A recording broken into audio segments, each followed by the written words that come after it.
afternoon, good morning, good evening, all the viewers, wherever you're watching across the globe. We thank you very much for joining us today. We are doing a program today that focuses on a very serious topic that Ethiopia now is facing. It's on the table. It's a good discussion to have. It's a intellectual discussion to have. It's a functional, as a community-wide discussion to have. We're honored to have distinguished gentlemen, academics, researchers, who will discuss with us today what it means for the Constitution, what changes that need to be made, or what changes that don't need to be made, and if the Constitution has been working for all of Ethiopia. So I'm just going to go around the corner. First, our guests. We have Dr. Aregawi Mebratu. Thank you, sir, for joining us. We have Mr. Faysal Roble. We have Dr. Ezekiel Gebissa. And then we have Mr. Doyamo. So these are our four gentlemen who will be joining us in our program and will be presenting to us. This is a virtual conference where they will be presenting as if they were in a real face-to-face conference. And then afterwards, we'll get into a question and answer session with my partners here at DhabTV, as always, Mr. Atnafu, who every day is getting a little more gray, and my friend Yasin, who does a lot of the background work and also does most of the outreach work. So, Yasin, welcome. Do you have any words? And then we'll give it to Atnafu, and then we'll start our program. Oh, no, I don't have much, but to say I want to appreciate all the guests that showing up and taking their important time to come on air with us and try to explain the need to have constituents rules and laws for the people of Ethiopia, something that we all want to discuss about it. But I look forward to, and I'm very interested in this program more than any other program that I've done before. Thank you, Gulek. Atnafu, welcome. Any words of wisdom before we get started?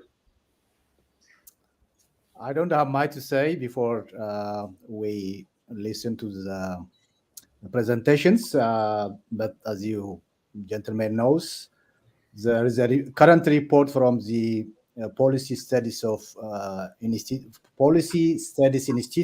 which is PSI, led by Dr. Beyenet Petros, that they outlined about the need for the constitutional change or amendment, and it's a rigorous study. And this initiated the our concern, because the issue of a constitution has been very seriously debated among the Ethiopian elites from different angles. So the DhabTV chose this agenda from different angles or perspectives. How are we perceiving it? How do we see it? So I'm excited to listen from you guys, and we will have follow-up questions for sure. Thank you and welcome. Very good, very good. So before we get started, would I again go through the order of our presenters? We'll go with my friend Dr. Aregawi first, then we'll go with Faysal, then Dr. Ezekiel, and then Dr. Mekonnen. So we'll go in that order. That order was almost random in terms of selection. So again, we'll get started. Dr. Aregawi, please come on. And if you can give us 1-2 sentences on your bio. All your bios are very long, and if we go into all of them, the time will be so much shorter. So once you get started, tell us a few things about yourself, and then we'll get started. Thank you. Welcome, Dr. Aregawi. Thank you so much. Thank you so much, DhabTV, for organizing this very essential issue for Ethiopians. And my name is Aregawi. I'm living now in Geneva, Switzerland, and my background is in medicine. I'm also especially public health and human rights expert. And currently I'm working for the Habesha Agazian National Union Party. And it's a great pleasure to have this opportunity to share our view concerning the Constitution. So I will go directly to the discussion, if you allow me. Mm-hmm. And so I will provide my views concerning the leading questions that were provided, especially the two questions, because I see the importance and the urgency of a new Ethiopian people constitution. And the first is the Ethiopian constitution working for the people of Ethiopia? Why or why not? So my response is not at all. It's not working for Ethiopian people. And the second one is that the Ethiopian constitution needs to be changed. And what changes would you make? Yes, it needs to be changed. So I will be forwarding my proposition. So to share my general observations and critical reflections concerning this constitution, quotation mark, of Ethiopia. The first thing is, for me, this constitution is not constitution of Ethiopian people. It is an instilled and imposed document by the enemies of Ethiopian people, which we call them fake liberators, and consider Ethiopia as a colonial power or a colonial state, and they want Ethiopia to be disintegrated. That's why they imposed this document in 1995. And it also rejects the citizenship, Ethiopian citizenship rights, and rejects the individual rights of Ethiopians, because it concerns simply on the group of people, or they call it the nation and nationalities, even though it's not clearly defined, and it's very confusing terminology of nation and nationalities. Thirdly, I believe that it has committed treason against Ethiopian national interests and security as well, history, territory, especially the land and the sea, and it has compromised the sovereignty of Ethiopian people in general. This will be explained in my next slides. The first one is, I believe that it is a conspired tool which triggers Ethiopian disintegration, making Ethiopian people stateless and also fragile by triggering civil wars for repeated periods of time, which is, as you can see right now in Ethiopia, which is a protracted conflict existing, and the civil wars are also going on. And genocide is also very active right now, especially in the northern Ethiopia. We have faced more than 3 big wars during this instilled and imposed document. Lastly, they consider it as federalism, but I believe it is an absolute top-down dictatorship, mafia network exercising tyrannical approach, anarchism, lawlessness, tribalism, ethnic conflict, and using linguistic instruments to fragment Ethiopia. So it is neither coming together federalism, or it's neither nor holding together federalism, as you can see in different states in the Western countries. So my answer is, it's not Ethiopian people constitution. Rather, it is, the guerrilla fighters who have developed this document so as to fragment and destroy Ethiopia. As we can see right now, Ethiopia is being, fragmented into pieces. So, for example, I can give if you see in the question as a primary level, it says we the nations, nationalists, and people of Ethiopia. So when it says we the nations and nationalists, so interpretation is nation means it's countries. We call it within countries. The nationalists means the people or the citizens of the country. So this means Ethiopia is not a country by this document, but it's rather something else, which is vague, and they are focusing on the nations and nationalists, which is not clear for all Ethiopians. I tried to see the definition of their nation and nationalities in the Article 39.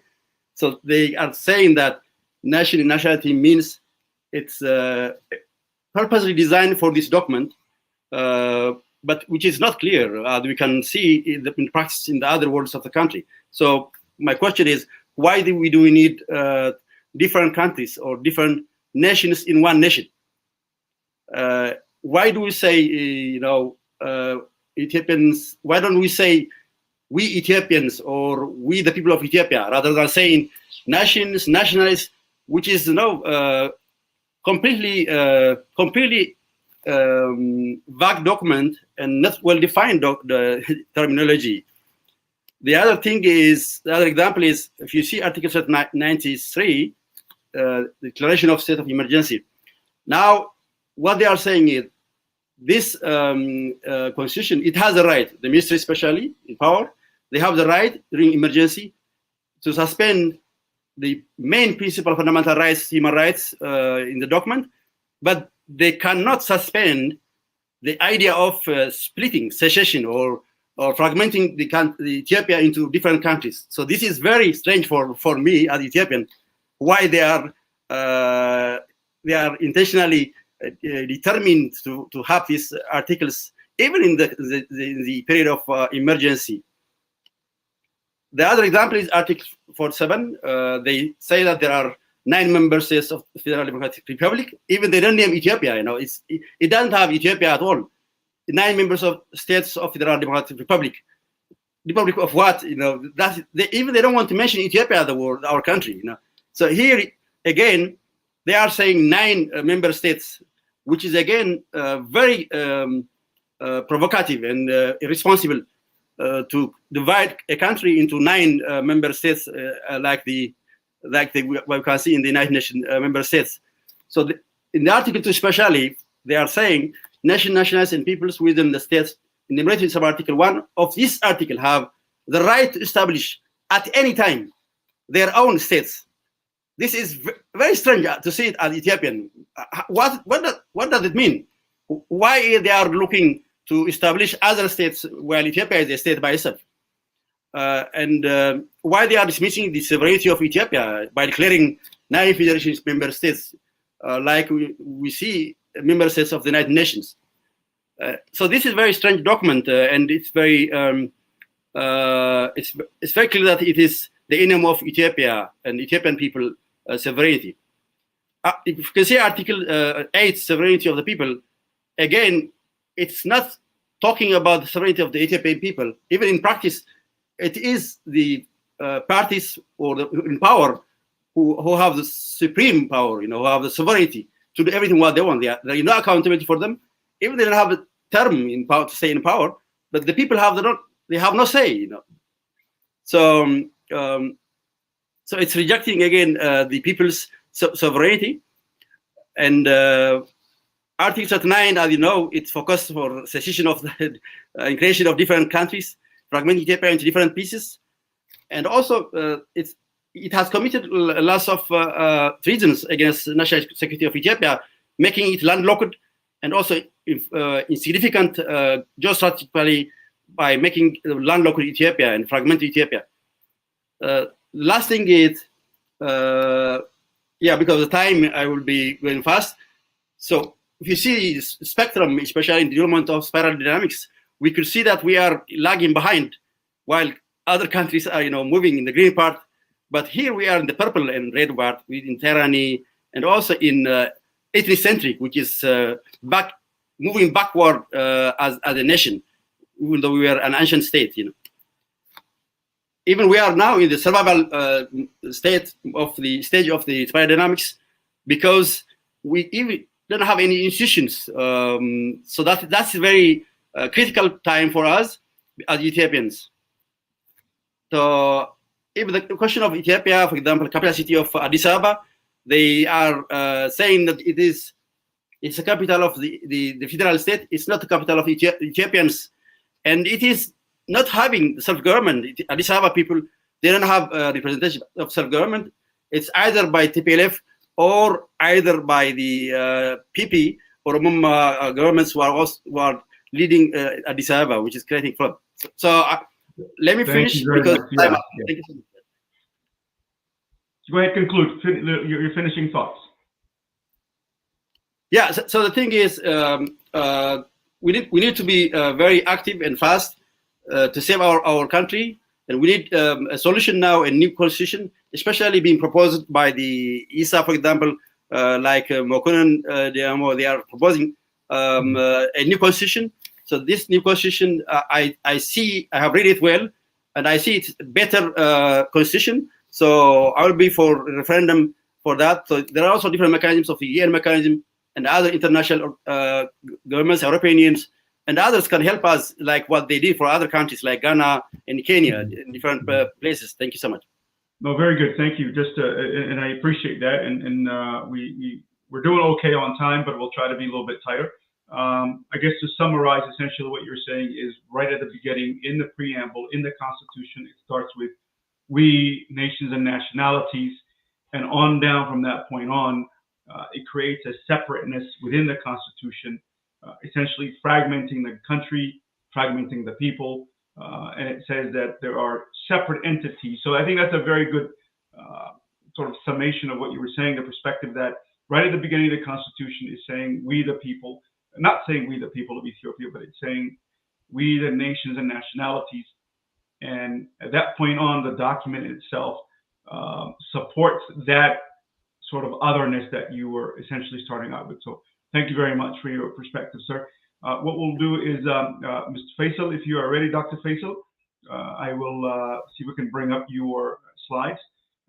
Again, if you can pick up and use essentially the points that the doctor was sharing, in the sense that why, and you're going to discuss the historical element, but if you can add to what brought on, what was the reason that we, the nations and nationalities, was put in there as opposed to we, the people. If you can add that in there, I just gave you an additional question than before. So please welcome Faysal. Yeah, well, thank you very much. And let me at the outset say we're not here to really argue. We are here to see if we can get out of the quagmire in which we are. We are talking about 120 million people who are locked in a situation where ideas are, at this point in time, compartmentalized into two contending views. So I'm not here to be argumentative, but I'm here to really shed a light of what the Ethiopian constitution is, what it has been, and why we chose the current constitution, and what are the pitfalls that we are facing. And I think we have had in the past, historically, and Guled, I will answer the questions that you posted, and it's woven into the presentation.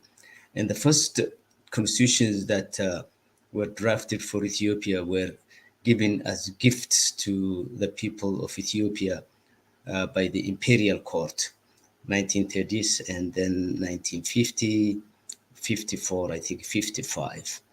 And basically, both of them mimicked, and the same thing continues today, that although Ethiopia is always billed to us as a country that has never been colonized, it was itself a colonial state, but at the same time, it adapted from Haile Selassie to the constitutional process that Mahmoud Mamdani talks about, which most African, post-colonial African countries adapted, which speaks less to the hearts of the people, but more to the post-colonial elite of the African country. And Ethiopia is not exception to that.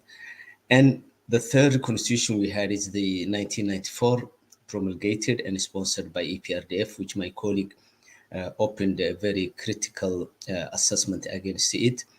And in all this, I think we don't see anything different in terms of the process from that of the DERG and that of the EPRDF. So our discussion today is a limited discussion on the study sponsored by the Ethiopian Institute, I think, of Diversity Management.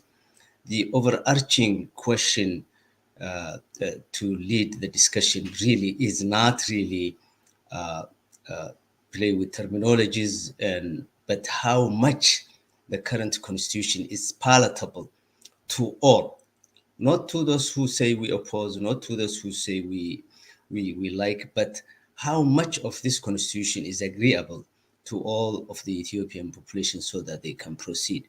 We know that there are very rigid two camps contending for influence as the constitutional process is going on. And I think the focus for me would be rather focus on limited critique, but seek solutions. And what kind of change we need to the constitution, which was also at the heart of the study, and what forces are seeking what type of changes. And my colleague already represented one force, which is to completely throw away the constitution. slide 2. So the content, the nature of the contention of this constitution is embedded in this flags. We have probably 9 to 11 flags. Each flag represents a concept of constitutionality, and the last two to the left of the flags are the ones that really are driving the discussion today. One is seeking to bring what some people are saying the old Ethiopia, and the other one is saying the constitution that we have now represents all the flags and all the forces that are to the right of this flag. And if I break this down into a layman's issue, I think one group are the Federalists, who by far think that the current constitution satisfies most of what they want, but not entirely everything. And that was the finding of the study, where Somalis, Oromos by far supported some of the contentious issues of the constitution, i.e. the preamble, we the people of Ethiopia, we nations and nationalities and peoples of Ethiopia, and also Article 39 as a banknote to keep that in their back pocket in the case that things don't go. The other group or other side, which the study found out as a result of studying 1,200 surveyed people, mostly from the urban areas, I would assume, basically also divided the survey's result, and the other side saying we want to throw Article 39, as my friend already expressed, and preamble. Now, there are really two schools of thought that often dominate the sausage type making of constitution. One is the legal constitutional process, and the other one is the political history of each and every situation. You cannot really only look, when you are drafting constitution, the legality aspect. That is one, two. The second part to that is also the political, historical context of that country. And we cannot simply say and shout all the Ethiopia, when some people consider the very nature of Ethiopian state as a colonial state. For instance, before 1954, Somalis were not even Ethiopians per se, and a large portion of the Somali population have doubts, if not utter rejection, to the concept of Ethiopianness. So if you rub that kind of thing against their nose, they will completely reject it. That's why I say this kind of thing does not need argumentative or camp-based discussion. It needs some sort of a very serene type discussion to look what's working, what's not working, and what needs to be changed. Slide 3. So slide 3, basically, as you asked us,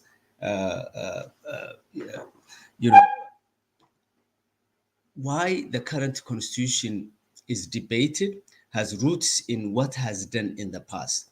The 1955 Haile Selassie constitution, when is he adapted, called literally the implementation tool that was running side by side with the draft constitution, verbatim called for the Christianization of the pagans. And that implementation document literally mentions derogative names for the Southern people, for the Oromo, and for the Somali. And also, it predicates upon giving Somalis, Oromos, Sidamas, and others schools and hospitals after they accept, quote unquote, the Wenge, that's the Christianization. After that, then we can give schools, we can give roads. So the Constitution's implementation program was not really to establish the law and order, or if you will, the rule of law, but it was really seeking to control the people of that regions and then give them the services that they have to get by right. So I think that those are the historical contexts. Now that we can, go down to the question is that we raised. So the next slide is basically, if you take verbatim what the study is looking, it is looking at the 1994 constitution, which is now the rule of the country, and the constitution of Ethiopia. It says, and this is quotes, the constitution of Ethiopia has been a controversial document, and it has been subjected to serious criticism from both sides. And Aregawi really just fall into this category where he focused already on that camp. And we already know that. We know those who want to keep the way it is, Article 39 and the preamble, and we know the Aregawi and other people who are saying, throw this out. We are great Ethiopians. We have been a nation. We are one people. And that has not worked for the last 90 years.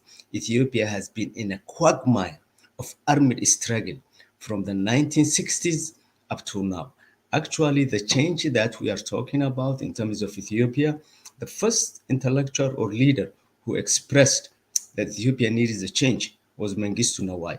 Before he was hanged, he uttered two statements. He said, today we are joining those who left us, and I'm going to them.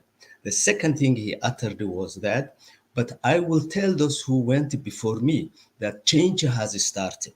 Change is started, and we saw the fruits and the series of the change. So Ethiopia's experimentation of different variation of constitutions from 1931 up to today is not really a benign, it's not really something that needs to be trashed, it's something that needs to be built on. So I think our challenge would be, and good, thanks for this second slide, our challenges would be, identify the benefits of the current constitution and the pitfalls of the current situation, and how do we do about, bringing the two together.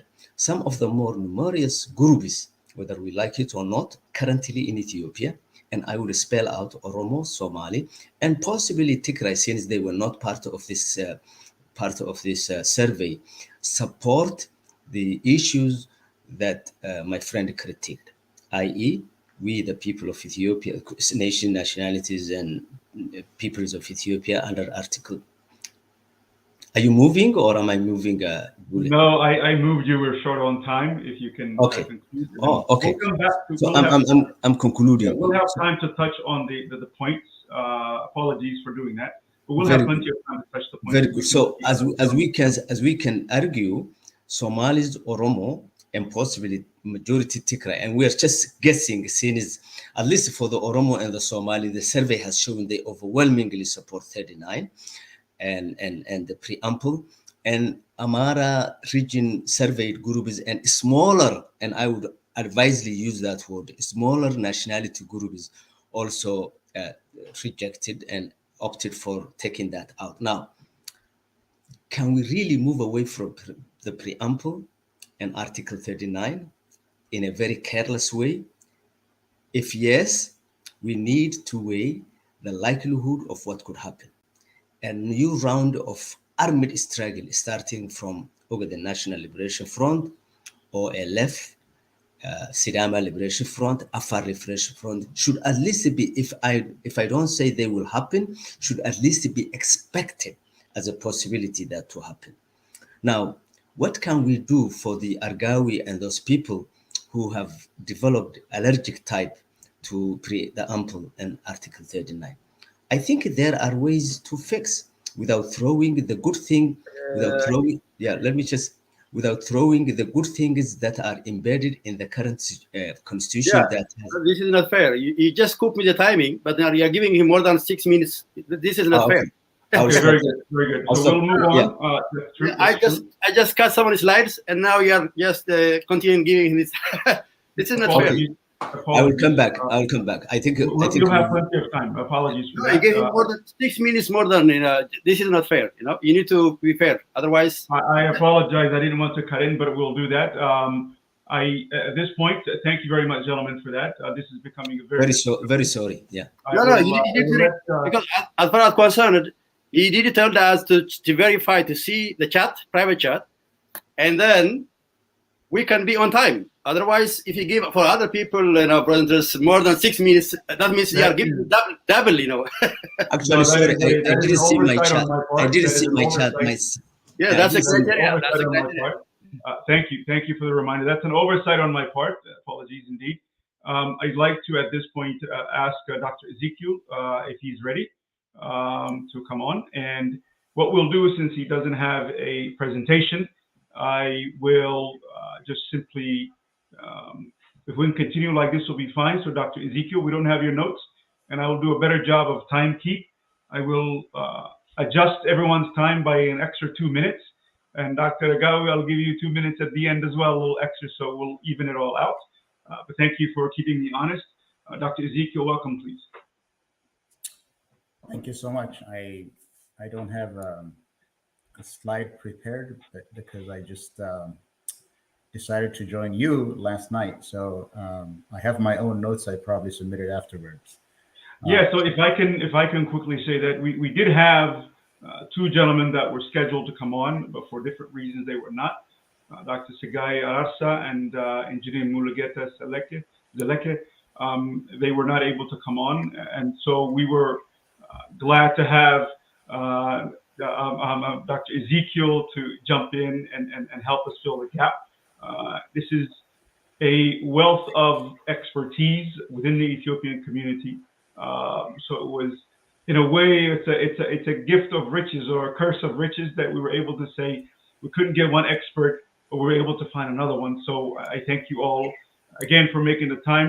Dr. Ezekiel, my time just now did not count against you. Your time starts now. That's what I was going to say. Let's be on record, and it's 12:38 here, so I'll try. It will not count against you. Go ahead, please. Okay. I'm not a constitutional scholar, so I'm not going to focus on the Constitution itself. So I focus on the historical development and the efficacy of the constitutions that have been issued by Ethiopian regimes successively in addressing the issue of national integration. So if you look at it, Ethiopian constitutional making historically, constitution making has been about achieving national integration or creating a stable polity and a legitimate government through a legal means. This meant, in the Ethiopian context, transforming an empire stitched together by warfare and violence into a stable polity and forging a sense of a shared common identity for imperial subjects who were drawn from diverse linguistic, cultural, religious backgrounds and who were forcibly incorporated into the empire. So in the Ethiopian context, national integration through a constitutive document, which is what the Constitution is about establishing a stable polity by ending marginalization of the people, dismantling the shackles of empire that holds them in bondage, and redressing the imbalance of power that has been the cause of endless strife. In practical terms, the process of national integration involved what the scholar Lara Smith called in her Making Citizens in Africa. It's about making citizens out of the conquered subjects. It's a quote, by the way. Making citizens out of the conquered subjects in the southern and western parts of Ethiopia by allowing them to participate in civic life and acquire a sense of meaningful citizenship. So that's basically what national integration means, and constitutions were meant to achieve that goal. The first two written constitutions of 1931 and 1955 were both imperial grants to the people of Ethiopia.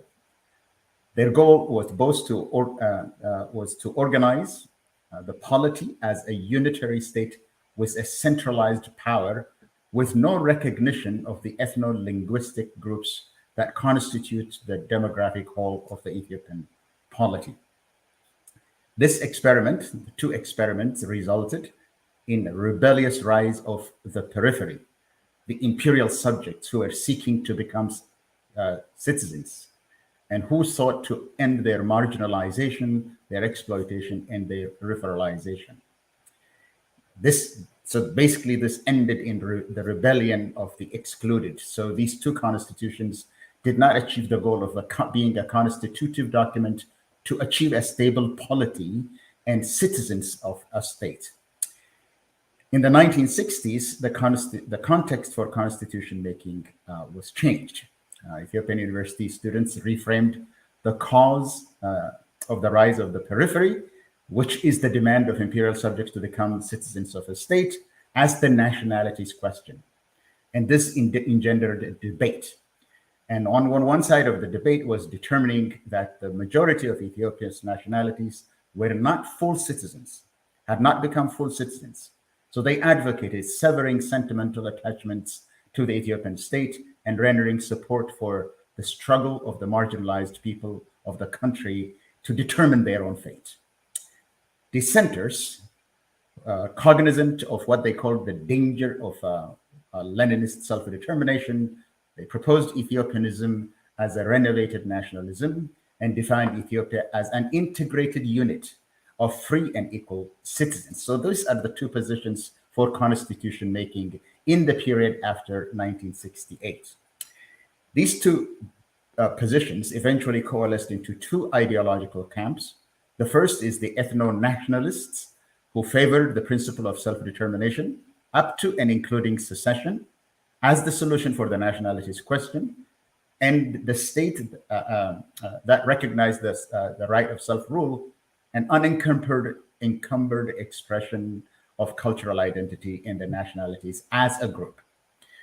The Ethio-nationalists envisioned Ethiopia as a unified nation in which ethnic sentiments would eventually disappear, and a unitary state granting limited autonomy to regions with centrifugal forces.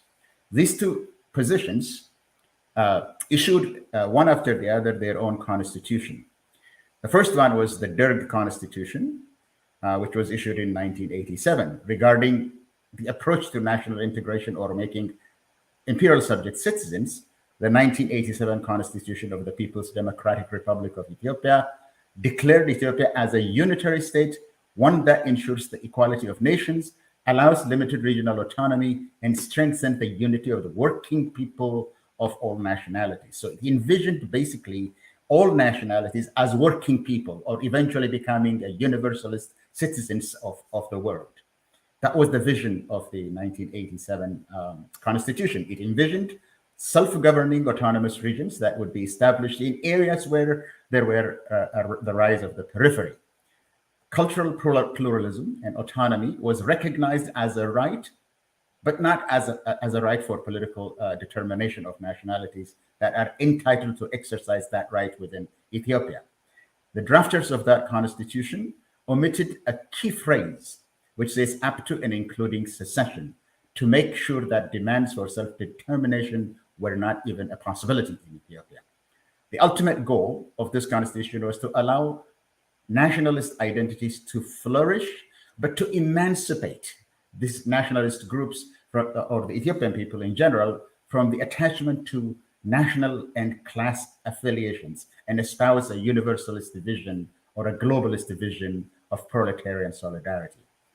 Now, this ended in 1991 when the ethno-nationalists toppled the PDRA, or the People's Democratic Republic of Ethiopia. The Eritrean People's Liberation Front exercised self-determination and became an independent state. And the Tigray People Liberation Front and the Oromo Liberation Front vowed to construct a multinational federal state in which Ethiopia's nations and nationalities and peoples would enjoy the right to self-government in their own regions and share power in governing a federation. That was basically the formula for national integration in the 1995 Constitution. So the 1995 Constitution was especially keen on bringing to an end, to have a clear break with the hitherto dominant mode of organizing a polity as a unitary state with a centralized power. The 1995 Constitution describes Ethiopia as a federal democratic state consisting of 9 constituent parts, each inhabited by a majority ethno-national community. Now, this will address the issue of this federalism, because the constituent communities were together within the empire. Many characterize the construction of Ethiopia's federalism as holding together federalism. But the preamble declares the nations, nationalities, and peoples of Ethiopia strongly committed, and it's a quotation, in full and free exercise of their right to self-determination, to building a political community founded on the rule of law and capable of ensuring lasting peace, guaranteeing democratic order, and advancing economic and social development. Article 8.1 provides that all sovereign power resides in the nations, nationalities, and peoples of Ethiopia. So it can justifiably be inferred that in accordance with Article 39.1 of the Constitution of Ethiopia, the nations and nationalities and peoples are entitled or are the designated beneficiaries of self-determination. These are the nations, the nationalities, and peoples of Ethiopia. You can call them people, you can call them, but what is important is that Ethiopia is a nation or a country of nations and nationalities. And this constitution was, as Dr. Faysal Nahom, one of the drafters of the constitution, described it, is a constitution for a nation of nations. It was appropriate at the time to save Ethiopia from disintegration, and it was appropriate in helping Ethiopia avoid intercommunal strife or conflict in the last 30 years and achieve economic growth of double-digit proportion that is visible to the eye. So it had benefits by avoiding war and allowing for economic growth. Now, what do we do with this? Well, the Ethiopian state is a federation of the willing, not of empire builders and conquered subjects. And as such, the constitution and the federal multinational federation, if they were implemented as designed, could have kept Ethiopia at peace with itself and its neighbors and allowed its own citizens to exercise their individual and group rights. Thank you, Dr. Ezekiel. We've hit the 10-minute mark. I think our discussion actually, I like the way it's going. It's very thorough, each presentation. Essentially, what you're saying is the 95 Constitution, what was gained was self-governance. That peoples who have all felt that they were outside of the governing structure felt that they can at the local level govern themselves. So there's a question that comes to me, which is, might it have been a necessary transition to build confidence, and the sort of the strengthening that may have been mentioned earlier may come in. So I don't know if you want to answer that down the road, but might it have been a transitional sort of necessity to divide the local governance? And is it time for Ethiopia maybe to come back together as a central entity? So that's a question we may explore later. At this point, I'd like to ask Dr. Doyamo, who has been waiting very, very patiently. Please come, and we'll give you as well 10 minutes. Please welcome. Let's see if I can, we have your mic is opened. Dr. Mekonnen, welcome.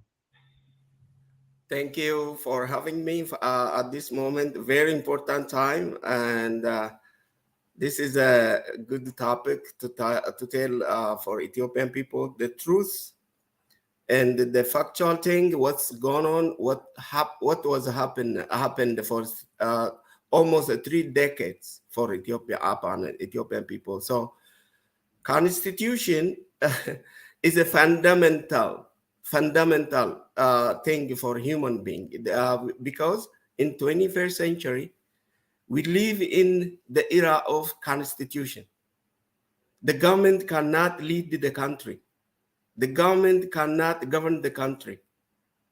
This is the era of constitution. It's called 21st century. So the constitution determines the sovereignty, the upper part, sovereignty, and the created entity, lower part. Sovereignty means the people, the country, the flag, and the constitution itself, this above the red line. Constitution also controls created entity. Created entity means the government's law, which is a Higge we call, and the political entity or political parties. Constitution is not easy thing. It's a national agreement of sovereign people, one nation. So we don't take constitution as a huge thing. The current constitution of Ethiopia, which is a fraudulent pseudo constitution of Ethiopia, written by 3 criminal organizations, is nothing related to Ethiopia single one word. Nothing. It's a crafted to demolish Ethiopia, sovereign Ethiopia. But they are not sovereign. Unbelievable. There are 9 nations. They created or crafted the 9 nations on Article 47. There is no word or Ethiopia in the list of 9 nations. But the the very strange thing, Article 47, number 2, these listed countries, which is listed countries, state means countries. People must interpret what the meaning of states. The member states, in other words, if you interpret, it's member countries like United Nations. So the member states of this Article 47, listed on Article 47, they are called like a sovereign states according to their constitution. Is I don't know whose constitution is this constitution. Who approved? Who gave them sovereignty for these nations, which is de facto nations? Palestine is not a sovereign nation. They are nation, member of.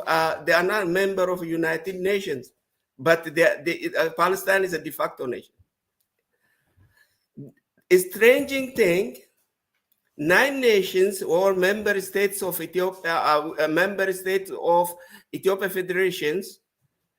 This came up like Article 47, number 2, is anytime they can create. Dr. Aregawi mentioned it before. They can create their own state. It's unbelievable where they can create in Ethiopia another state. Ethiopia is the only, let's see, during Haile Selassie 1955 constitution, reported to the United Nations as what? Ethiopia is indivisible land. Imagine, we don't have a state system. We have a provincial system. Provincial means state system and the provincial system is different. Provincial means the whole land belongs to every single person resides in Ethiopia. Who? The person who born yesterday in Ethiopia. Whether it's Egyptian, whether it's Italian, whether it's Turkey. Who born in Ethiopia is Ethiopian. This land is indivisible. There is no Amara land. There is no Tigray land, there is no Oromo land, there is no Sidama land. It's an Ethiopian land. Article 1, during Haile Selassie, Article 1, Constitution of 1955, revised the Constitution. Ethiopia is indivisible land recognized under United Nations and reported to United Nations. Number 2, Derg time, 1987. Derg wrote the constitution. Derg time, Derg is looks like a very formal constitution. Because from 14 provinces, they collect all important individuals, wrote the draft. Draft promulgated to the 14 regions, provinces. I mean, draft promulgated to 14 provinces. 14 districts, 14 waradas, 14 municipalities. I was participated in that constitution draft in Awasa, and ratified that constitution February 1st and implemented February 22nd. That constitution totally blocked. Why? Who blocked? These 3 criminal organizations: Shabia, TPLF and OLF. They blocked. Why they blocked? The People's Constitution, why they blocked and they wrote their own constitution to destroy Ethiopia. Why? The reason just to break up, copy-paste Yugoslavia Six Nations constitution, which is that they broke the 1991, copy-paste socialist or communist Russia, USSR constitution, but they never put the Ethiopia name under among 9 nations. If they break up, there is no Ethiopia will remain. We will vanish. That's what they crafted. This fraudulent, criminal pseudo-constitution. So now, who is governing the country? De facto government is not Ethiopian government, because this constitution is not belong to Ethiopia, never. Because we the nations means it's the only United Nations constitution say we the nations, because Ethiopia is one state, member state with the United Nations, one of 193. So the only United Nations constitution say we the nations. This is unusual constitution. Now they call international experts told this is unusual constitution in this planet. Why? We the nations. We are not the nation. We the nations, but they are not recognized. No United Nations knows them. They are de facto. Therefore, the other one, Article 2, what about the territorial integrity? What this de facto or fraudulent pseudo-constitution of TPLF, OLF, and the Shabia say are determined by member states making agreement, which is how many? 3,000 historical country demolishing the country and created another countries. Now that's Article 2. Article 3, they removed the Ethiopian tricolor. Green, yellow, and red. They removed and replaced the hope of nations, not Ethiopian flag, which is the emblem has in their emblem say the hope of nations. Which nations or where those nations? On Article 47. 9 nations. Their hope of that flags belongs to de facto nations, which is 9 nations. Article 8, exactly, sovereignty is not for Ethiopian people, to the nations, which is Article 47 nations. Article, Thank you. yeah. No, continue, finish your last thought. Okay, so that's why this constitution must change, not change. It's not belong to Ethiopia. Must suspend. Must suspend, because this is Ethiopia sovereign nation. Ethiopian people are sovereign. Government cannot write the constitution for the people. People have authority to write the constitution. Therefore, this constitution, forged constitution, must be suspended immediately. It's nothing to do with Ethiopia. Thank you very much, Dr. McCudden. I think we have benefited greatly from you 4 gentlemen in terms of not just perspective. Everyone has a perspective, but tying their perspective to details, to facts, to documents and items to present. We now just finished essentially the first half of the conference. We'll go into the second one, where I'll pass it on to my friend Yassine and the big boss, Dr. Atnaf, who is waiting, where we will go into the question and answer session. So Yassine, welcome. Oh, thank you. I just want to clarify. We just want to present the facts, and we don't want to do name calling. We know we cannot say this person is criminal and not criminal without evidence, and then we cannot selectively choose who's not and who is. So that, having said that, what I want is that I want to give opportunity for the panelists to ask one question each other or follow up the presentation of the others. First the panelists, then we'll give the floor to Atnaf after that. Any one of you have any question or thoughts that they want to complete? Go ahead, Dr. Aregawi. Yeah, thank you so much. Thank you again for this opportunity. And I will have a question for Faysal Roble and Ezekiel. So Faysal, for you first, you have presented as a research, and you told us that it is research made only for Somalia, Ethiopia, and for Oromia, Ethiopia. What kind of research is this? Don't you think it is very exclusive, discriminatory, and biased study, which doesn't include the other Ethiopians? Why was your focus only to study these only two regions which are focusing on Latinization politics, changing the Ethiopian scripture gaze into Latin, which is also the Italian colonial political ideology and culture. Second question to Ezekiel is, you mentioned that Article 8 gives the sovereignty for all the people who resides in that region, in each Ethiopia. But according to the written document, it gives it gives only to the nationalities. It doesn't give to all Ethiopians. For example, Oromia, if I am from Tigray or from Amhara, I cannot vote and I cannot have a voice as Ethiopian, because it is very exclusive. It gives power only for the vote right for the Oromo, which is very strange. And I cannot become elected as well in Oromia. And that's why there is a movement by Jawar Mohammed, Abyssinians out of Oromia, and lots of Amhara people are being excluded from the Oromia region right now.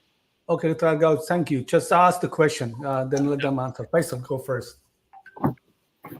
Yeah, let me answer. I think, first of all, I approached this discussion this morning in a way to really see the shortcomings of the existing constitution and areas that can be improved and areas that we can tweak. My last slide had the very issue that you raised addressed. What can this current process of constitutional review do for those people who are having questions, such as, say, minorities living outside the regions, Tigranya living in the Somali region or Amara? What rights do they have under the? So, I will not dismiss. I will not be satisfied with the current situation the way it is, because when you have 1 million Amaras living outside the regions, how do we address their rights? Those are important questions. You don't have to take extreme issues on this. You have to really confront the challenge that we are facing and come up with solutions, not just to trash away what is in the constitution and what's not. So I'm not oblivious. I see, Aregawi, the issue that you are raising for those, if you quote unquote, Abyssinians living outside their country. They must have rights. They must have property rights. How do we address this issue? I don't have the answer, but they have to be part of the new discussion. That's one. In terms of the survey and the study, I wasn't saying that we have to do special study and survey for Somalis and Oromos.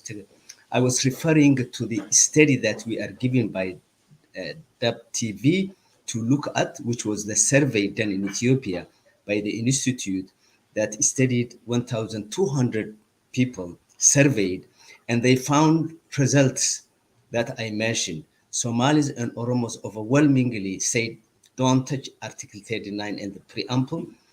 Amara people who were surveyed and other smaller groups with them that the study mentioned say, change is possible.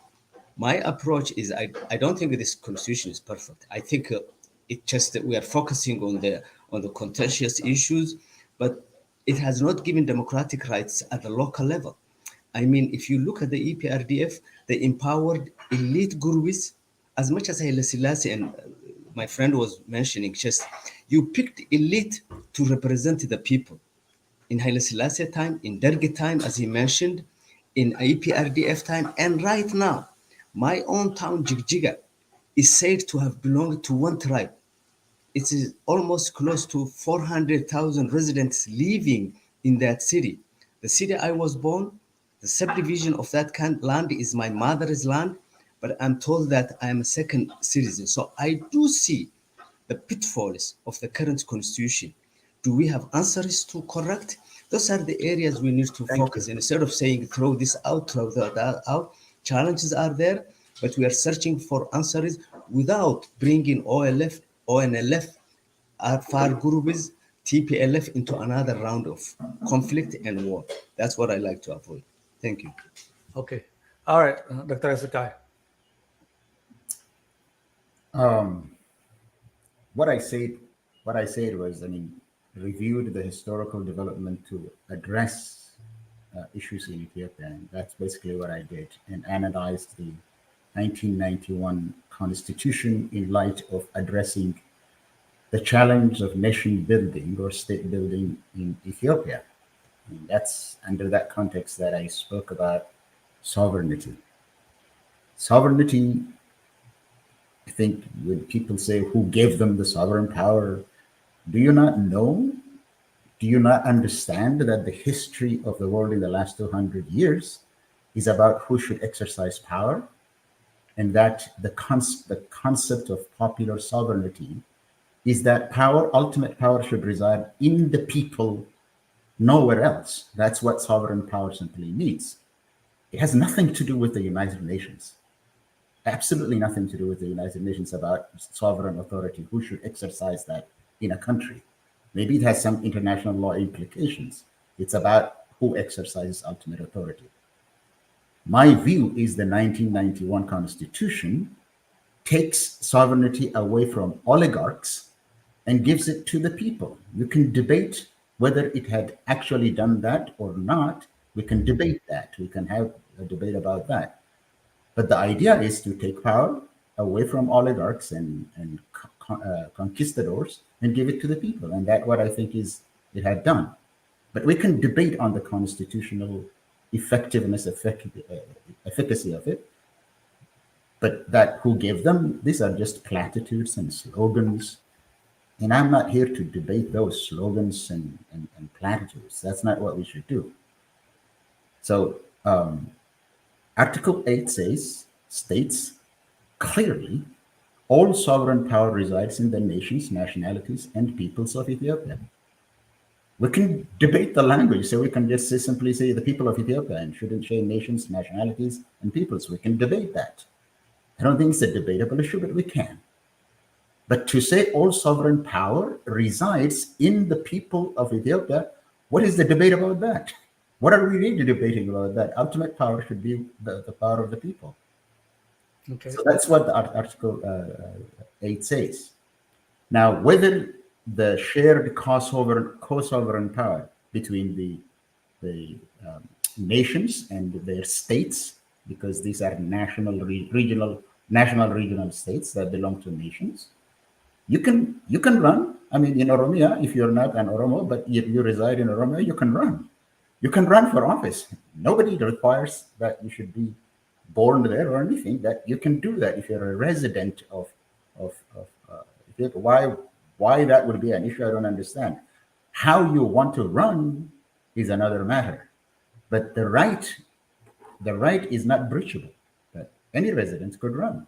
And many people of not being from an Oromo or Somali stock could run. That's not prevented by the Constitution. So go ahead, wrap up. Okay. You want me to say it or? Go ahead. Yeah, please. Go ahead. Okay. So when we say like this constitution doesn't belong to Ethiopia, then there are several iterations of constitutions. Which one belongs?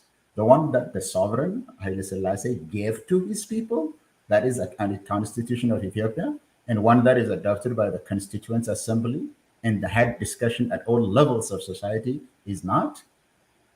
I mean, this is not helpful, is what I'm trying to make that. OLF and TPLF are Ethiopian organizations. They are. That kind of discussion doesn't belong here because it doesn't help. Whether their political stance are wrong is another matter. We can discuss that. But to say that you're not even Ethiopians, it just doesn't help national integration or constitutional improvement. We can improve this constitution through the constitutional means of amendments, through discussion, through dialogue. Anything less than that or more than that, has only resulted in genocidal wars. And to bring that here to a forum where we are exchanging ideas would not be helpful. Thank you. Dr. Aregawi, I'll give you 2 minutes to say what you feel like about the answers. Then I'll give it the floor to Atnafu. Your voice. Yeah, Yeah, thank you. I think let's become very honest and practical, and let's talk the truth on the ground. So if I'm not from Oromo, I don't have the right to vote. That's what nationality means. If I'm not Oromo nation or nationality, that means I am no more included in Oromia region. I'm just floating in Oromia, even though I'm Ethiopian, even though it's the land of Ethiopia. This is the one thing. I could see the argument coming from Faysal and Ezekiel that they have an extreme hate for Ethiopia. Even they, are trying to. Okay, don't imply it. Don't imply No. Because when they say, let me make it clear. When they say it is a colonial state, that means if you are Ethiopian, that contradicts with me. How can you say if you are Ethiopian that Ethiopia has the colonizer power? This is completely irrational for me to accept. Either you are not Ethiopian, or you are a foreign body, or you are acting as the enemy of Ethiopia. Because if you say Ethiopia is the colonizer, that means you are not Ethiopia. That's how I understand by myself. But this is in the context of Ethiopia. But in the context of Oromo or Somalia, I don't know exactly. Thank you. Can I just interject quickly? I think, see, I'm coming from the School of Thought of Political Science and Sociology. And when I'm presenting this analysis, I'm looking at the Somali society. We're talking about making Ethiopian constitution democratic. If you approach the Somalis in a democratic way, as using your own words, probably today, 2023, June 21, 2019, they will not probably vote for being Ethiopian. That's the naked truth, Aregawi. How much you know, I don't know. They were annexed mostly to Ethiopia in 1954. So we are still digesting. And we're, as Guled and Ahmed probably opened, and I think Ezekiel touched, can this constitution really win over Somalis to endorse Ethiopianness? I'm one of the few people who argue that despite everything, there is one inheritance that Meles Zenawi did for Ethiopia. And I was a critic for 30 years, writing articles on the Ethiopian Review about the EPRDF, probably about close to 30 articles, including probably the first one who suggested the one dominant party rule of EPRDF, as was advised by Samuel Huntington in 1996. I wrote an article. Now, Meles did one thing for Ethiopia. He created a generation of Somalis, including Mustafa Umar, who for the first time say we are Ethiopians. Most of them are not saying.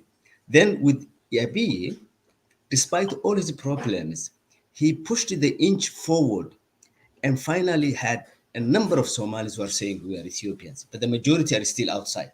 The exercise of this current constitution for the Somali point of view is, can it even go further and bring more Somalis into the fold?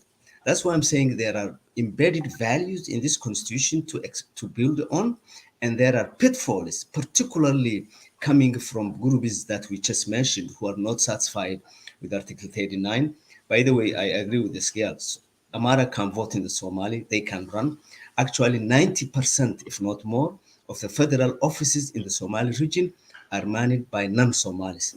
Somalis are crying because they say they are not having the banks, the electric power, the air, nothing. So that's another discussion, we can address that. Now, I like to throw one issue that we have been toying with. The concept of nation, ethnicity, and multinational. From sociological point of view, Somalis are nation, Oromos are nation, Sidam are nation, Tigray are nation, Amar are nation. That doesn't mean that Ethiopia is not a multinational country. See, terminologies for different people make different things.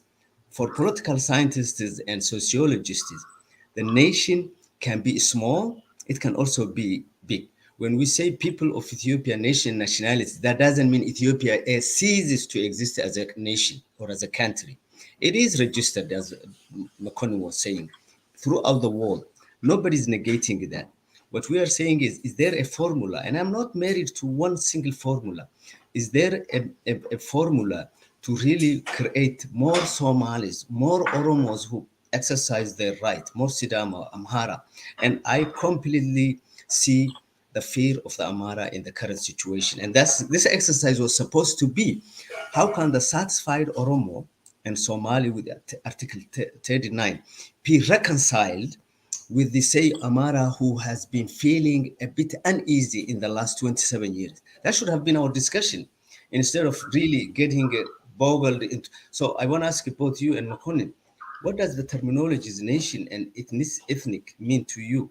Does, when we say Somali nation, does that mean that's absolving or destroying the Ethiopia, or it's just a terminology by different professionals and different academic fields used?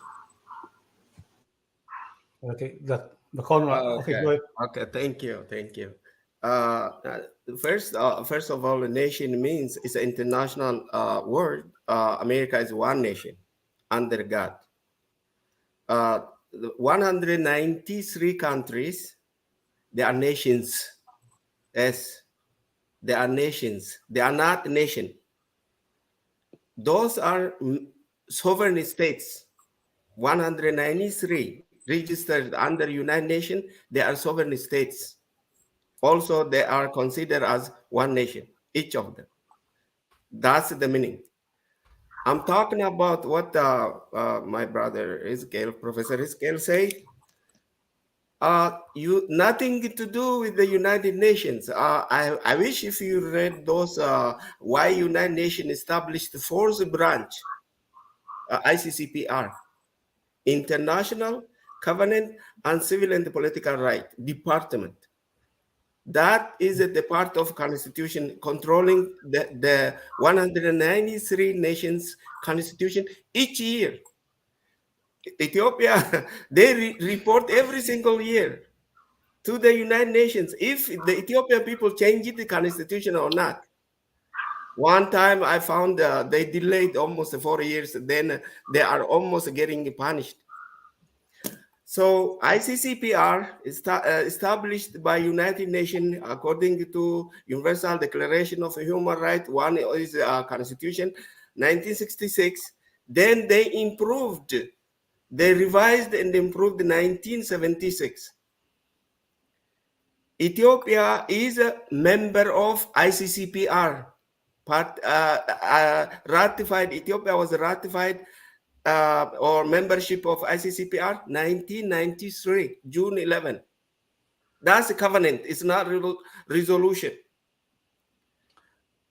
Okay. What happened? Ethiopian people, government doesn't do anything about the constitution. It's a people's right to make a constitution. Without all due respect, can you answer the question that the professor asked you? The professor asked him, he said, Professor Ezekiel or? No, Faysal. Faysal. Yes, I did answer. What does that mean to you? Nations and the nation is a different thing. Nation is one nation, one country. Nations is many nations, multi-nations.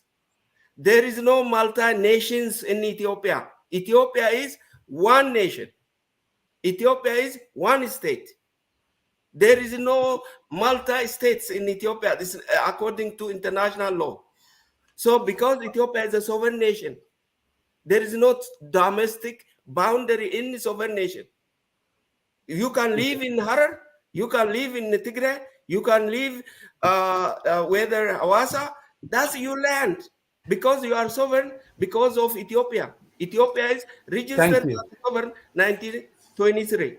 Ahmed Yassin, if you allow me, really, and I'm sorry to say this, I think we're not debating or comparing Ethiopia, say, with the Somali, Somali nation within the current federal structure is not sovereign. Oromia is not sovereign. That's why they cannot negotiate with IMF or with the State Department. This is an arrangement within. Now, there are, as I said, terminologies in sociology and political science mean different things to different people. Yeah. Ethnic, nationality, country, nation, all this. Ethiopia is a multi-people, multinational, multi-ethnic. So whatever word you use, nobody's saying that Oromia is a sovereign nation. Nobody's saying that. Nobody's saying that Walaita is a sovereign nation. Just want to clear that. No, I want to clear one more thing. I'm going to clear. I'm in Canada right now. In Canada, we have nation called natives. They are self-governing within Canadian system.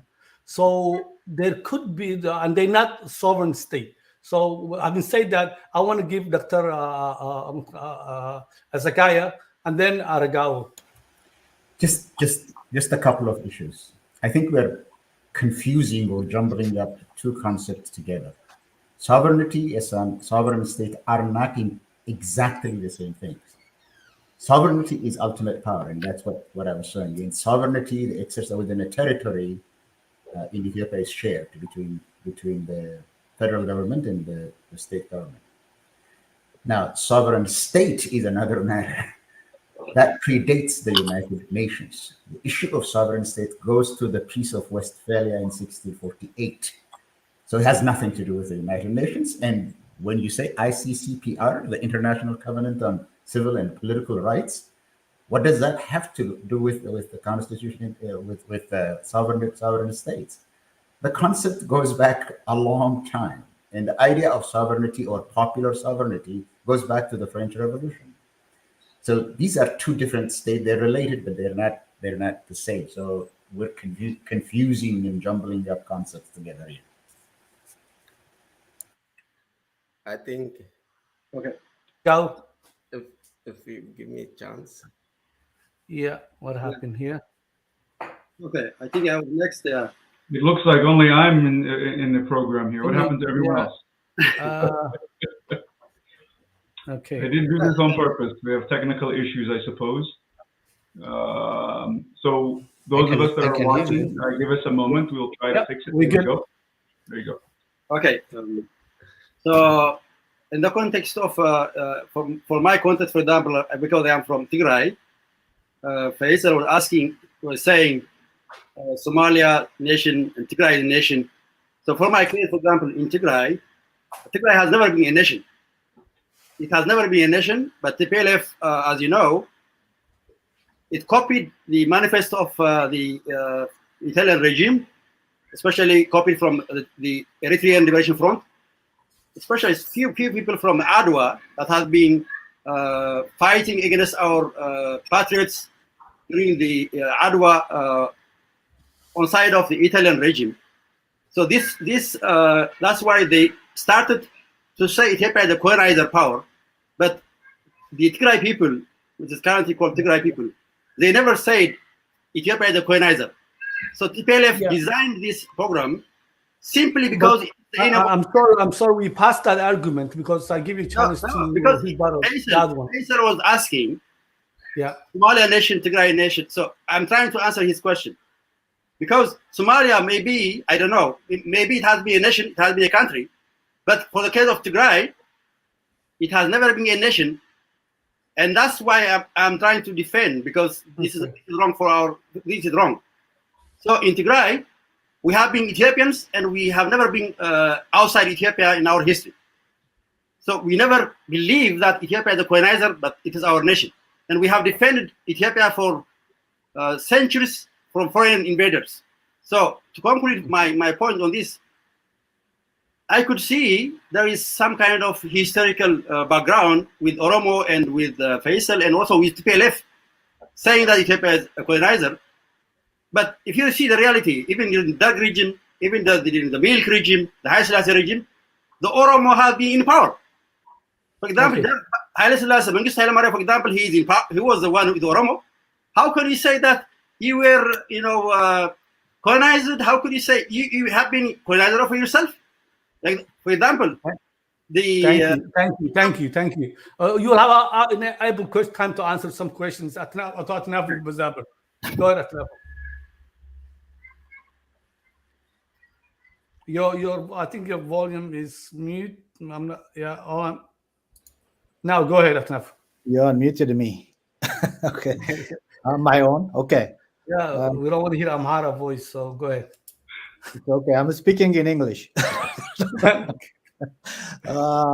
Well, thank you for your presentation, all of you. Appreciate it.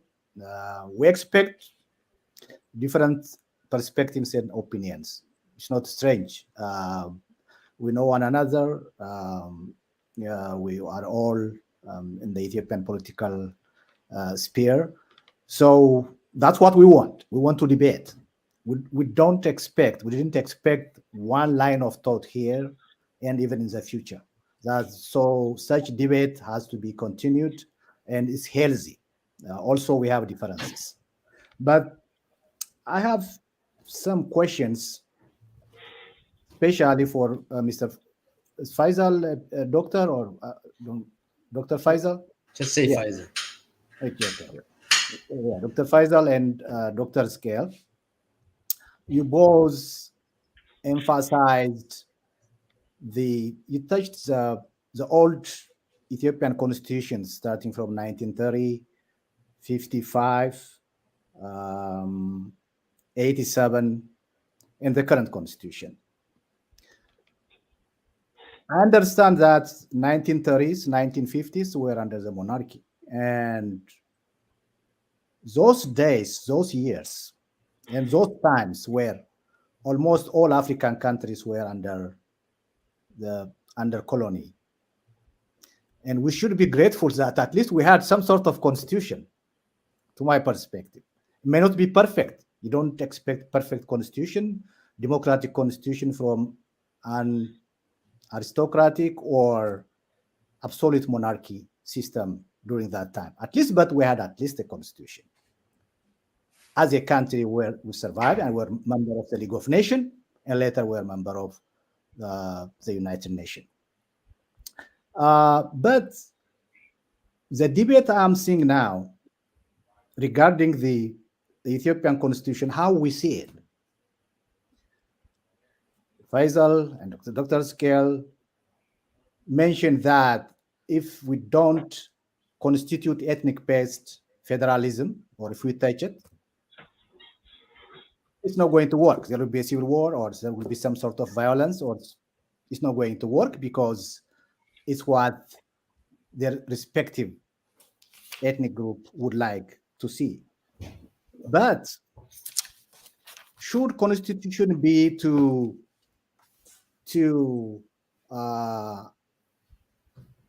restore or to gain our access for freedom? What I see is you both mentioned that you were annexed by the Abyssinian or the Ethiopian government, right? If you believe in that and you want to continue to be part of Ethiopia, either you have to be fully Ethiopian, embrace Ethiopia as a country, and you die for that country, you die for the flag, you die for the principles, like Americans do, like the Soviets, the Russians do, and like most Africans do, or have a national dialogue and settle your allegations. Honestly, we can't have both. What I see now is we try to use the constitution whenever we feel that we have to go, we go, because there was an injustice annexation historically. We believe in that, but that itself has a lot of debates, but I don't want to go into that. We had a war, 3 wars between the Somalia, proper Somalia, not the Somali region, and Ethiopia. And the issue of Oromia, when they said were annexed by the Abyssinians, that is also debatable. But if you really believe in that, I think we should resolve that outside the constitution. But if we are going to be part of the union, part of a republic, part of a country that we want to die for, we want to fight for to prosper our people, on our citizens. I think we have to put aside the historical perspectives and look forward, honestly, because this meeting is at least creating confusion to our people, the way I see it. What we need all is democracy. What we need all is the people has to self-rule starting from the bottom up. If we would agree on that, and shouldn't solve that any problem that we are questioning, but having a unified country with self-rule and democracy, but the current status quo, the current constitution, which was imposed in 1993, 95, what did we get after that? Are Oromos better off after that constitution? Are the Somalis better off? Are the Amaras better off? I don't think none of us are better off. Okay, I thought Nafu. I'm trying to talk the question. Yeah, the question is, shouldn't we put aside the historical perspective and look forward and fight for democracy and equality together by abolishing this ethnic-based constitution? Because we have seen the suffering of our people for the last 30 years. Millions died, millions displaced, still fighting. And should we still condone that constitution? That's one question. The other question for Mr. Makonnen and Dr. Aregawi is, you said this constitution has been suspended and we have to create a constitution, new constitution. Whose responsibility is going to be changing the constitution? How do we do that? How do the people initiate suspension of constitution and draft a new constitution? Whose responsibility is that? Is this the current parliament, that the way they are doing now through the commission, or the people has to do it by their own without the interference of the ruling party or the ruling government? Thank you. Okay. Go ahead. Okay, thank you. First, let me answer Atnafu's question. Who is going to making or has the power to make a constitution? That's it's international. There is ICCPR, which is Ezekiel was trying to paint as a nothing, but it's the biggest branch of United Nations. Fourth branch, established in 1966, now improved 1976, that talks about constitution making, all the nations. Constitution making process belongs to the people, which is a democracy. Demo is a people, cracy is a rule. So constitution is the people's rule, written by the people, for the people, by the people, for the people. So that's democracy. We need the democracy. The Ethiopian people needs only democracy is a solution. Who is going to suspend it? Number one, the majority of Ethiopian people by referendum, which is a Christian and Muslim. Nothing to do with the government. Government is created entity, is not sovereign. Government is not allowed to involve constitution making process. According to 21st century, this is the era of constitution, which is ruled by law, and the rule of law is not the same thing. Ruled by law, the government can involve in the constitution making process. Ruled by law. Rule of law is the law of the people, by the people, for the people. No government is required. No political entity is required. The only people, the majority people, Christian and Islam, women and youth, the people who, the generation who take over the country, those youth. So the draft must promulgate to the Christian and the Muslim people in Ethiopia as a whole. Okay. Then a draft must promulgate to the women and to youth. Then they can make a referendum and suspend forged constitution from Ethiopia. Thank you, Aregawi. Dr. Aregawi, I just want to finish that section of the question. Thank you. Yeah. I agree with the Mokonan's perspective view on that.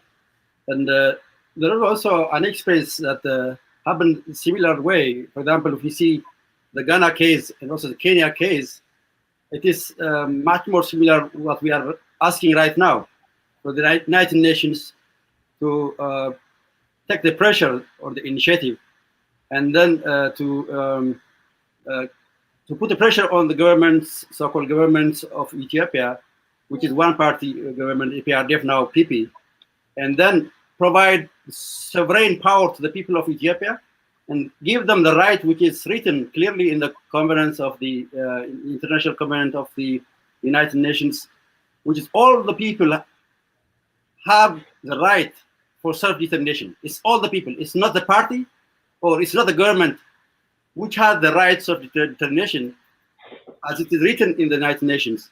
It is the people of Ethiopia that should have the rights of determination.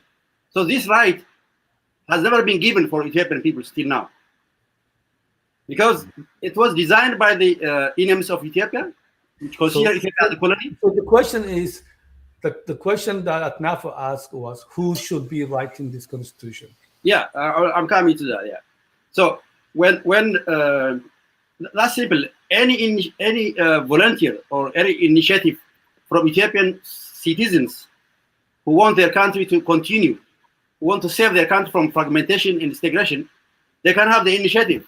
They can develop the initiative, a baseline document draft. It can be discussed with lots of Ethiopian civil societies, scholars, community leaders, religious leaders, in a diverse way. It could be discussed and then it could be developed. Then it could be proposed to the community of Ethiopia for discussion, dialogue, and then it could be adds and drops. And then we can also take experience and from other countries, from other stable and successful countries who are practicing federalism, for example, like Switzerland. Thank you. Professor Tsegaye.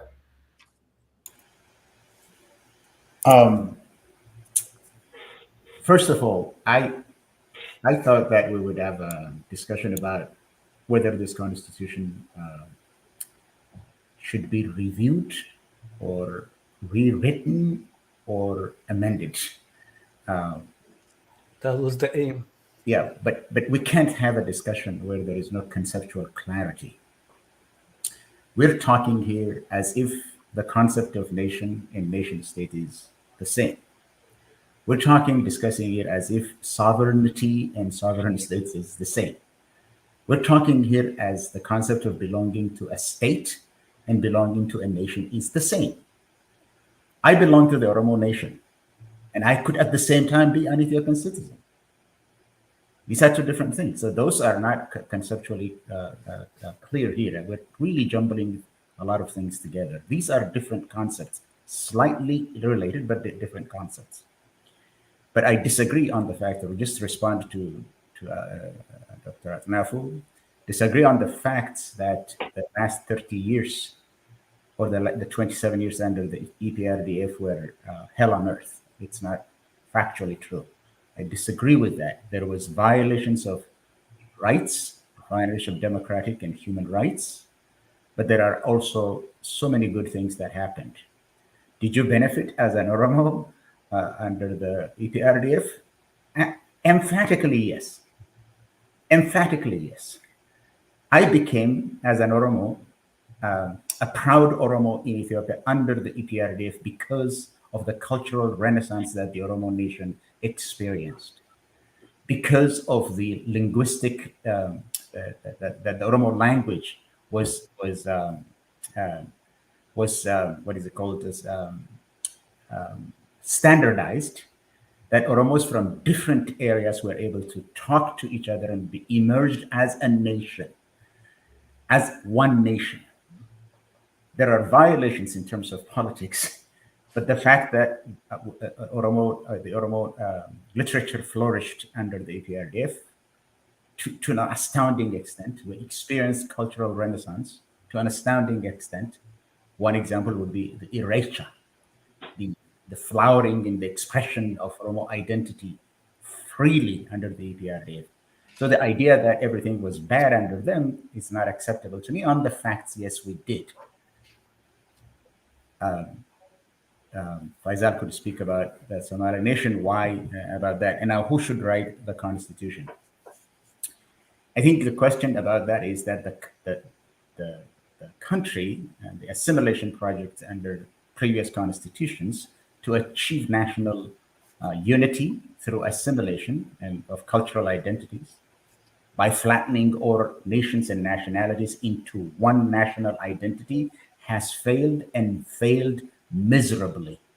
So the talk about Ethiopian unity in nebulous terms is not going to bring unity in Ethiopia. The issue is not about national unity. It's not about cultural unity. It is about having pluralistic society. And I think a pluralistic society could be achieved, but the notion that you could be assimilated into one nation, an Ethiopian nation, it's failed. It's failed, and that's not the way to go back. Second, federalism in Ethiopia, or creating a plurinational federation where sovereignty is primarily vested in the regions and also shared with the federal government, is the way to address the issue of sharing power in Ethiopia. If you don't share power in Ethiopia, if power is really centralized and concentrated in the center alone, in the core alone, and continue to marginalize the regions as if they do not have political demands, is not going to work either. The federation was meant to address that real issue. It was meant to address that real issue in a compromised way.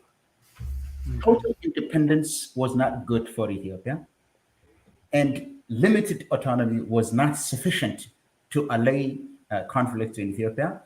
Federalism, where sovereignty was shared, was the middle ground. It was a compromise solution, and that's what works.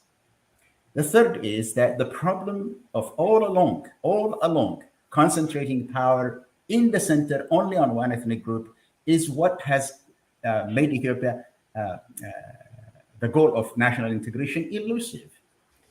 This could have worked, but it was not implemented rightly. We could have improved, and we could still improve. We don't need a constitutional review or constitutional restructuring.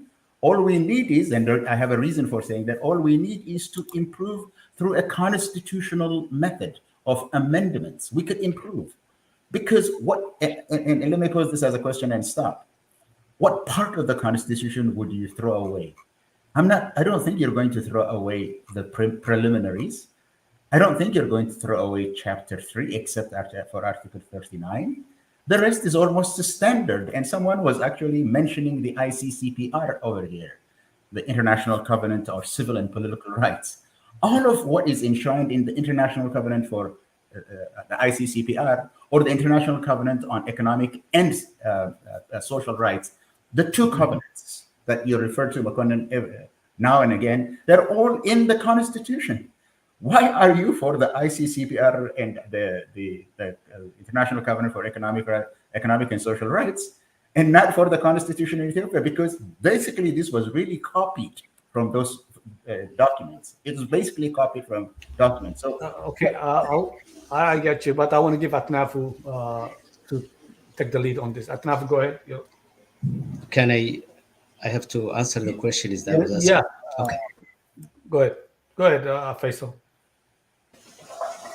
I think I will just begin where Oscar left. I'm not married to EPRDF's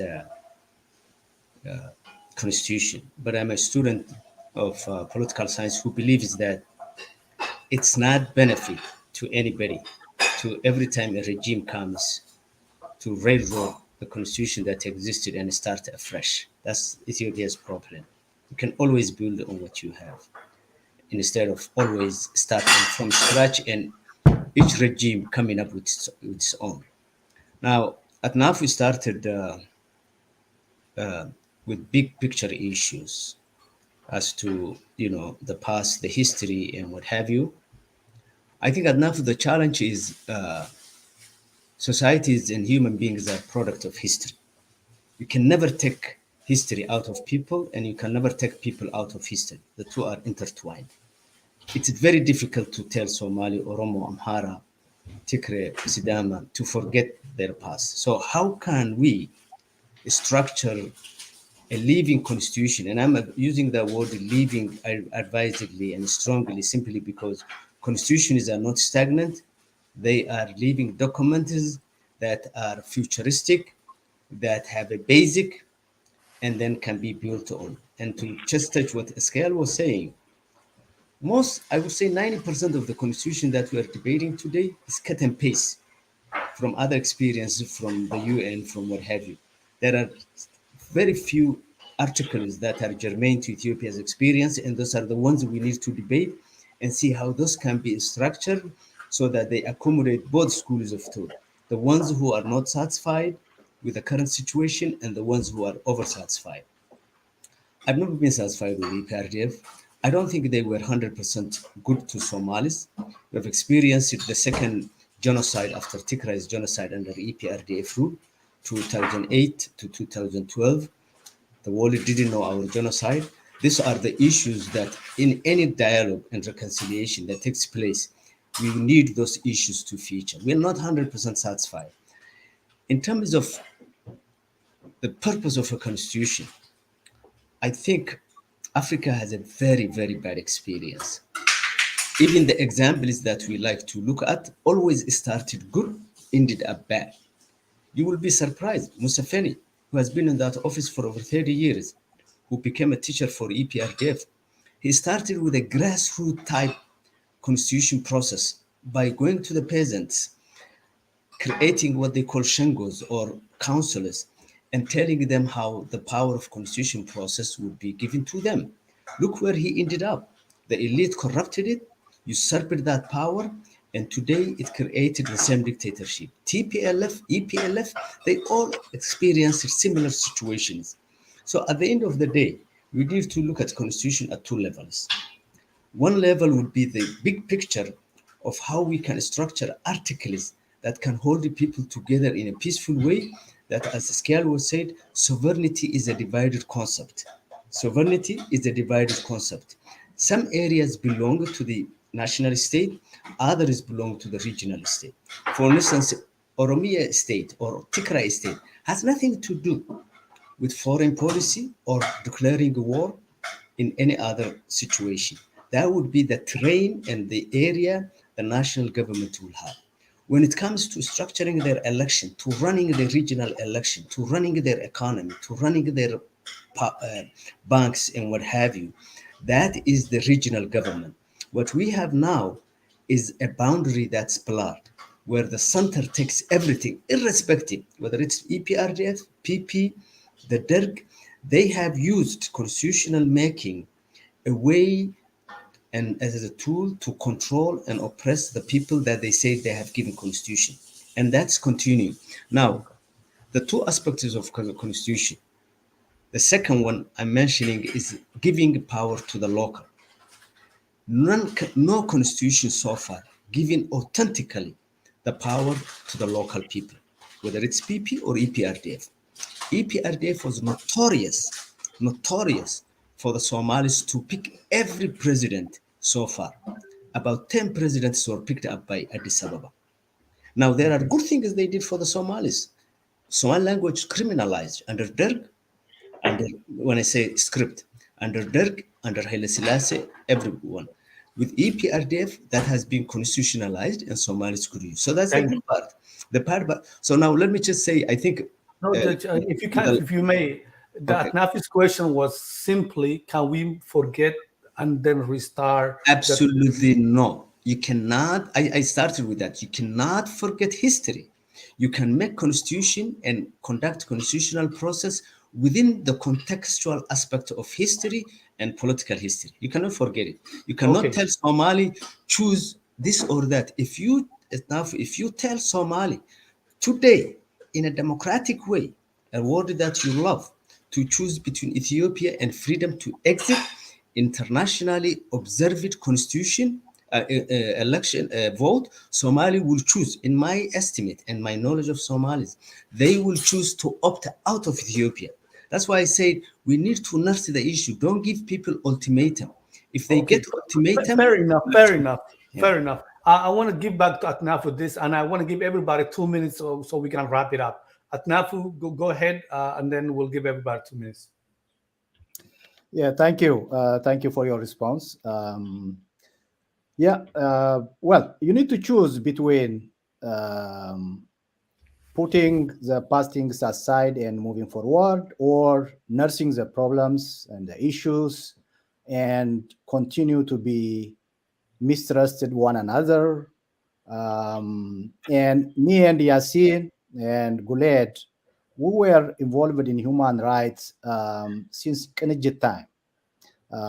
If you guys remember it, there was AFD, Alliance for Freedom and Democracy, the OLF, ONLF. I was representing the EPPF, the Ethiopian Patriotic Front, and the Kennedy were trying to work together. And me, Yasin, and others who were really pretty much involved in human rights were trying to approach Congress people in different states. And almost all of them were telling us that, okay, you guys are coming turn by turn. There are some political entities that are coming and telling us different story. OLF will go with its own agenda, ONLF will go with its own agenda, Kennedy will go with its own agenda. We never had a common agenda. Because of that, we continued to suffer for 17 years under EPRDF. Also, Dr. Scale, which I'm very much surprised, said the Oromo people benefited, which I doubt, because you yourself and the Oromos knows that prisons were filled, and you guys were complaining that the language of the Ethiopian prisons are changed to Afan Oromonya because of the majority of the prisoners are Oromos. And if you say that was a benefit, I don't know. But what we are really troubling is, how could we find a common agenda? What's the common agenda for humanity? Just forget about Somalis, Amaras, or different ethnic groups. We all need peace and freedom, right? So can we find a common ground and focus? Otherwise, what we are feeding is the most brutal governments. They will use our division, and we will be instrumental for the suffering of our people, whether it's Oromo, Amara, or anybody. Okay. So either we need to get out of this cycle and craft a common ground. And when I say United States, I don't mean that I'm against federalism. Nobody said, and no, very few politicians are saying federalism is bad for Ethiopia. I am pro-federalist. But what kind of federalism? Ethno-based federalism or different? I am against ethnic-based federalism. Okay, thank you. So the question we need to find a common ground. That's that's your approach. That's what I'm going to. Constitution is a common ground for whole society. So can we find the common ground? We'll start again. Faysal, I'll start with you. Then Tsegaye, then Aregawi, then Makonnen. Each one of you have 2 minutes, and we're wrapping it up. Thank you, gentlemen. Yes, I think a common ground is possible. I think we need to take into context each and every group's experience. We don't have to get hung on, terminologies. I think for the school of thought that wanted to completely demolish the current constitution, I would advise them to take a back seat a little bit, move back, recognize that those who are married to Article 39 and we the people have historical context and maybe in time, there would be a time when those issues could be absolute, but at the current situation, in my opinion, and this is not me talking as a person, but my observation when I look around, this is not the right time to touch those or eliminate. Already there are structures in the constitution that make implementation of 39 nearly impossible. That's why nobody invoked, even TPLF in the thick of war did not invoke Article 39. The Somalis did not invoke Article 39. There was a purposeful intent by the drafters to make it difficult. And I know some people who already support the constitution even think that language was put in to discourage. I don't expect in the near future Article 39 to be a menace to Ethiopia at this point in time. What is a menace and a danger to Ethiopia is trying to take that out and invoking a new round of conflict and war, and probably that's not advisable. For those who strongly support Article 39, I want to consider 3 areas to be revisited. One, I think there have been border issues among different geographies and killings that have been created. If that's not resolved, that will probably result in another crisis. Thank you. And lastly, I think there has to be a way to enhance Article with the people to ensure that people who are now dissatisfied have rights in the regions outside their region. And thank you very much. Okay, go ahead, Dr. Professor Sky. Oh, okay. I think we need a common ground. Absolutely. We have to live together. We need a common ground, but we cannot have a common ground by misunderstanding each other, by demonizing each other.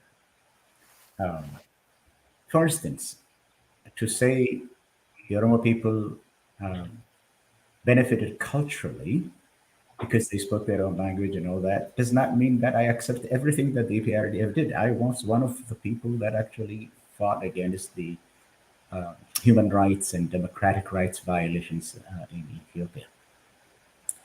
So if we have an understanding of each other, give us each other a benefit of the doubt, not as just individuals here, but as nations and as groups and as Ethiopians, then we need a common ground. We absolutely need a common ground. We need peace in that country.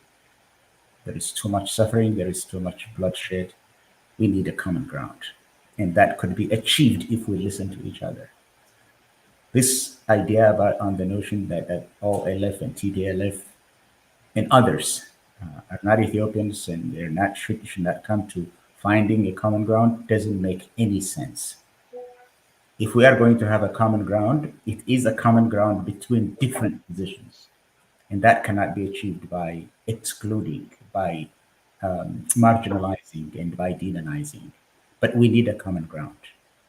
But on the issue of what needs to be done, I think there is a constitutional framework for improving the Constitution, for amending the Constitution.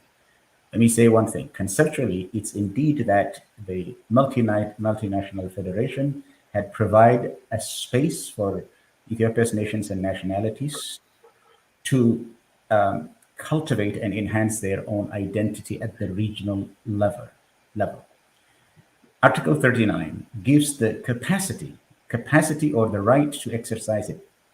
But actually, the 27 years of EPRDF had made that unimportant, because having the capacity to secede from a federation doesn't mean having the willingness to do so.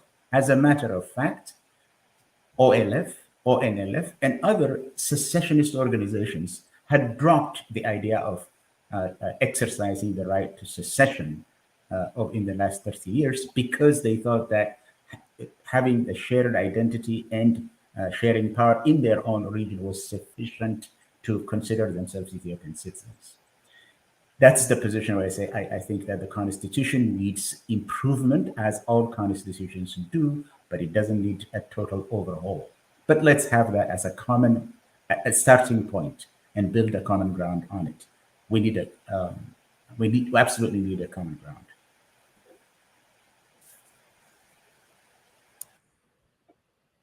Your mic is Your mic is closed. Yeah, Mr. McConan. Yeah, go ahead. Okay, Then- thank you. Yeah, for divided society to bring back to social norm, constitution is very important. Because of this criminal organization constitution, which is fraudulent pseudo constitution, it's not constitution. There is no human being constitution like that. Therefore, we are divided now, each other family to family. Ezekiel say I'm Oromo and Oromo nation. If I ask my brother Ezekiel, what makes you Oromo? We have the same identity. So how can you define identity? Imagine, Oromo is the highest intermarried family in the whole Ethiopia. Oromo below, maybe Oromo. Let's start from Tigray. Tigray is intermarried with the Oromo. Oromo is almost the biggest Ethiopian family. So nobody say even if we go to scientifically, we have only one code. Identity. My apologies for interrupting you. So can we find a common ground? And last word, because right now we are over 2 hours. Sorry about that. So to bring divided society to social norm, as Ezekiel said, is a democracy which is a draft constitution and promulgated to the people is important. Let the people discuss to bring a common ground. Because we are one people. We have the same identity, means one people. Even Americans can live under constitution freely. So it's not difficult. We are making it difficult. Making constitution is not difficult. It's very easy. Bring a common ground, give to the people, the Christian, to the majority people, Christian and Muslim. Number one, women and youth association. Let's gather, and including other communities, divided communities, let's come together and solve it. Why we kill each other from one identity, one nation people? Why we kill each other? Thank you. So why we don't create one constitution? Draft comes from one person only. Japan, Douglas brought one draft. America, Jefferson brought one draft. Hind, one person brought one draft. German, one person brought one draft. But the people discuss and filter it and make a referendum. That's only simple thing. Thank you very much. Dr. Aregawi. Yeah, thank you so much. I think if we are not learning from the conflict, the genocidal wars, killing each other from ourselves, I think it's better to learn also from other countries' experience. So if you see the ethnic federalism, we cannot find any single country using ethnic federalism who have achieved stability, democracy, and also social development. We cannot find any single country as a lesson from the world. So we cannot be an exception, because if you see the Yugoslavia, Russia, we know what happened with ethnic federalism. So why don't we learn from them? Why do we wait until we end up, finish killing each other, and also to become stateless as a nation, as a country, as Ethiopians? So they think one thing. The second thing is, I believe that this constitution is not inclusive, because, for example, the big majority people in southern Ethiopia, they are not recognized by this constitution. It calls them southern nation nationalized. Southern means it's a direction. It's a compass direction. Southern, eastern. It has nothing to do with their identity, with their culture, and with their background, with their history. So this is very exclusive even for the southern people of Ethiopia.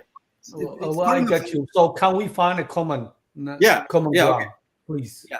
So the common ground is, as Ezekiel mentioned, he said that I'm Oromo and I can have Ethiopian citizen. So the common ground is Ethiopian citizen. So Tigray citizen or Tigray nation or Oromo Somali, it's not a common. It's a common ground for all of us. So the common ground for all of us is to have Ethiopian citizen.